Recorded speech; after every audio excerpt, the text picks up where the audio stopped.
What is going on, everybody, and welcome back to another episode of the Criterion Corner. This is the segment on my channel where I select films from the Criterion collection or streaming on the Criterion channel and talk about them in great detail.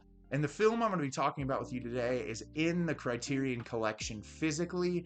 It's currently streaming on Tubi right now for free, and this is a film I've been wanting to watch for quite some time. And the reason for that is this movie, when it was first released, was critically despised. People absolutely hated it when it was first released, and throughout the years there has grown a following for this film to where I can't remember if it was AFI or who it was, but they put this in like the top 10 films of all time, and a couple of lists put it like right behind Citizen Kane as like one of the most praised films of all time.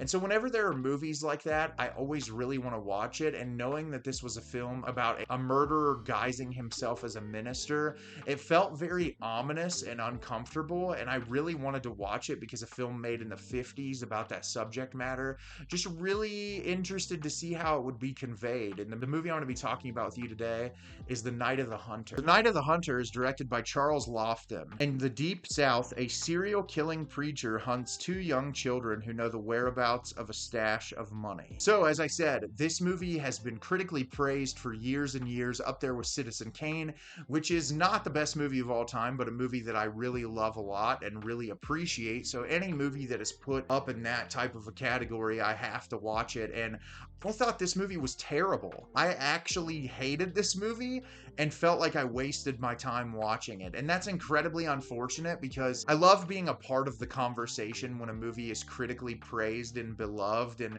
able to enjoy and appreciate that film with all of the other people who like it.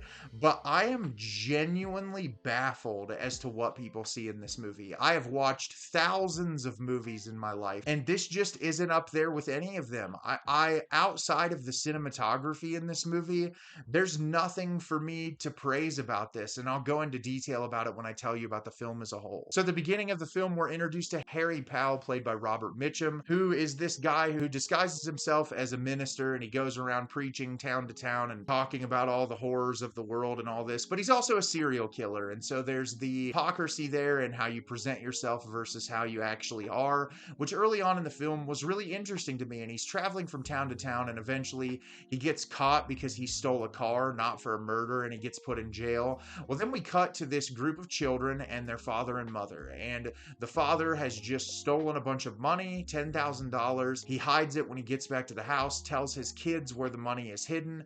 The police come and arrest him, and he is executed. But before he is executed, he is put in jail with the minister. The two of them have a conversation, and the minister can't ever get where he hid the money out of him. And so instead, he decides when he's released from prison to go to the town that he lived and seduce his wife and try to get where the money is located out of the kids.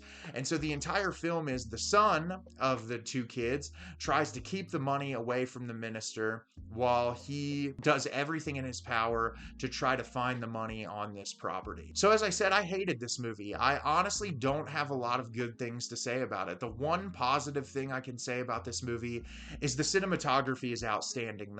The use of shadows in this movie is incredible. There are so many sequences in this film that the way that shadows are used and the way that light is played with, and like especially in this one scene where they're in this room that has like a triangle formation at the top, it's just beautifully shot and mesmerizing to look at. And it's really impressive that in this era that there was a film that looked this good and that there was so much attention to detail in the cinematography. There's one scene in this movie that's shot underwater, and it's incredibly impressive to think how that was even done in this time period, and it looks really great, and I was impressed by that. And the cinematography was really the one thing keeping me in this movie and that made me want to keep watching it, because even in the performances in this movie, everyone talks about the lead actor in this film. I thought his performance was laughably bad in moments. I really did not find him menacing or charismatic or interesting whatsoever.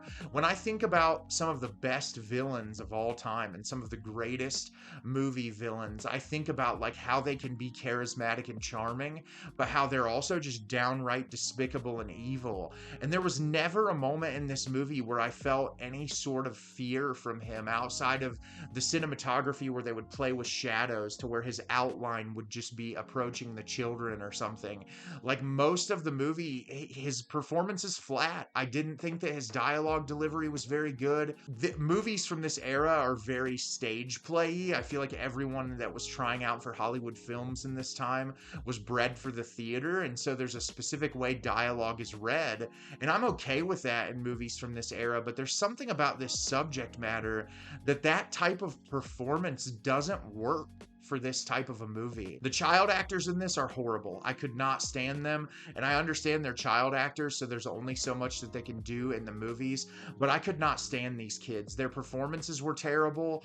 Every time they were on scene, I was just so irritated with the decisions that they made, and obviously they're kids, but like, even I as a young kid was more perceptive than these two. Like, the son at least tries in most moments, but he doesn't really try hard enough, and he becomes really irritating after a while. All of the adults in this movie make the dumbest decisions imaginable, and the women are in this movie, like, the women in this movie make the dumbest decisions, and it's just clear that they're not portraying any of the women in this movie as strong or intellectual. The only woman in this movie that gets any sort of power play is the woman who comes in to play in the third act, and her power does not seem to come from her strong will. It seems to come from her belief system and her faith and challenging the false faith. And the movie is very preachy in the third act in a way I found very irritating and obnoxious. Like the way she treats, there's this one scene where one of the girls is out and about, she comes back home and is like crying on this woman's lap as like oh, I went out and saw men, oh, I spent time with men, and it's like such like a conservative mindset throughout the film,